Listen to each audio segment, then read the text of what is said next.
to my dad in Philippines because my dad is in Philippines and we're in America.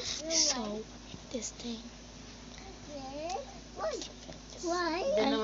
I'm born in Philippines. And my dad. Marami na mga activity dyan, lalo mga kasi may mga ano yan eh, may mga community, Filipino community nag-iipon-ipon. I will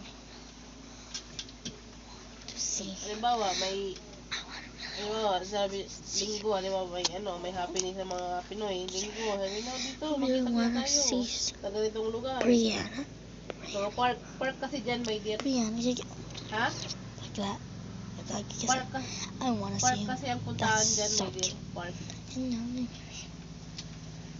so dad can, because he does. Kaya nga, sa